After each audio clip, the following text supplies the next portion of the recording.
और ये तस्वीरें कारगिल युद्ध स्मारक द्रास से, जहां पे प्रधानमंत्री नरेंद्र मोदी पहुंचे और 140 करोड़ भारतीयों की ओर से उन्होंने श्रद्धांजलि अर्पित की।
ड्रॉप सेक्टर से लड़ा गया।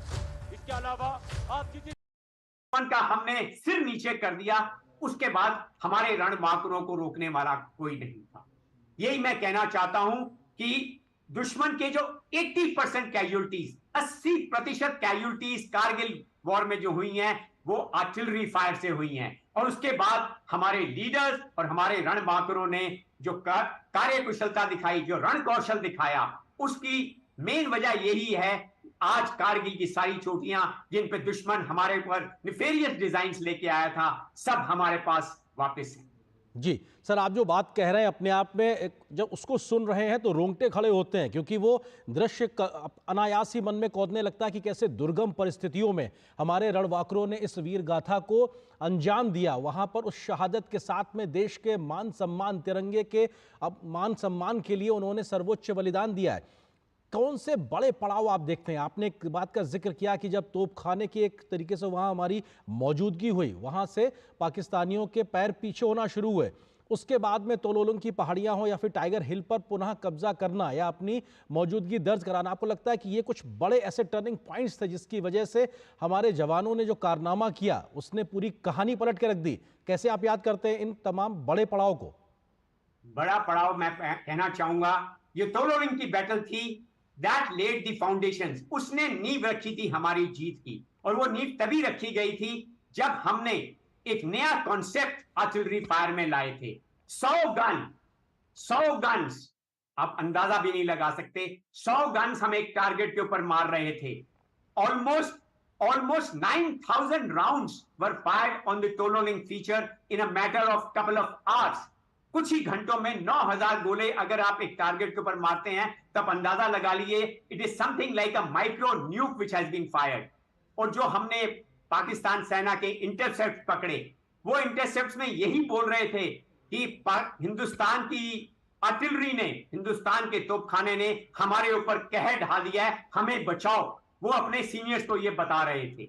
मैं आपको इसमें यहां पर एक और चीज कहना चाहूंगा, एक नए कॉन्सेप्ट की शुरुआत इस लड़ाई से हुई थी, और उसके बाद इन्फेंट्री और आर्टिलरी का जो समन्वय हुआ था, जो कोऑर्डिनेशन हुआ था, जो मेल जोल हुआ था, वो एक मेन कारण था जिसकी वजह से कर्नल गिरीश मरियत्ता जी, अब आपको विनम्रता से रुकना चाहेंगे। कुछ और तस्वीरें और गौरव गाथाएं हम आपके साथ साझा करना चाहते हैं इस मौके पर, जो कि लगातार ये याद दिलाता है कि 25 साल का जो ये सफ़र है किस तरीके से अपने आप में पूरा हुआ। और आज युद्ध स्मारक द्रास में, जो कारगिल युद्ध स्मारक है, वहाँ प्रधानमंत्री पहुँचे हुए हैं वहाँ पे श्रद्धांजलि अर्पित करने के लिए। तस्वीरें आप लगातार देख रहे हैं। शहीदों की चिताओं पर लगेंगे हर बरस मेले।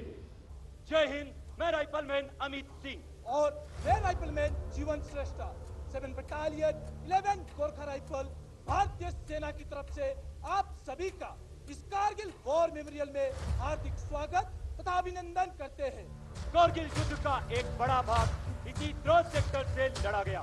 इसके अलावा आप जिस स्थान पर उपस्थित हैं, वहां से उन पहाड़ियों की चंद एक चोटियां दिखाई देती हैं, जिन पर सन 1999 में पाकिस्तानी सेना ने धोखे से घुसपैठ की थी। आप जिस रास्ते से आए हैं उसे नेशनल हाईवे के नाम से जाना जाता है।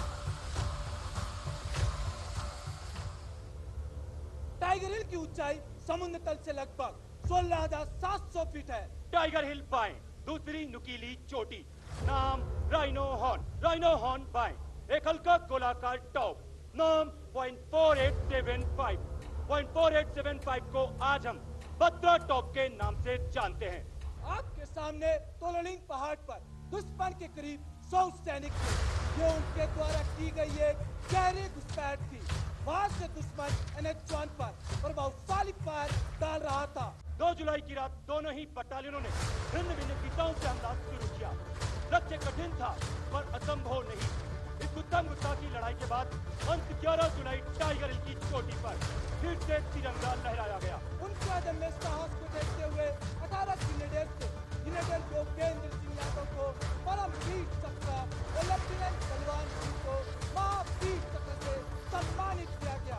0.4875 और उसके आसपास की चोटियों को कब्जा करने की जिम्मेदारी 13 जम्मू एंड कश्मीर राइफल 17 जाट व 2 नागा को दी गई। तीनों ही बटालियनों ने 4 जुलाई से लेकर 7 जुलाई तक चले इस संघर्षपूर्ण मुकाबले में अलग अलग दिशाओं से हमला कर दुश्मन को मुंह तोड़ जवाब दिया। इस ऑपरेशन में 13 जम्मू एंड कश्मीर राइफल के कैप्टन विक्रम बत्रा ने साहस का नया अध्याय लिखते हुए अपने प्राणों को देश के नाम निछावर कर दिया। शहीदों की चिताओं पर लगेंगे हर बरस मेले। जय हिंद, मैं राइफलमैन अमित सिंह और मैं राइफलमैन जीवन श्रेष्ठ 7 बटालियन 11 गोरखा राइफल भारतीय सेना की तरफ से आप सभी का इस कारगिल वॉर मेमोरियल में हार्दिक स्वागत तथा अभिनंदन करते हैं। कारगिल युद्ध का एक बड़ा भाग इसी द्रोह सेक्टर से लड़ा गया।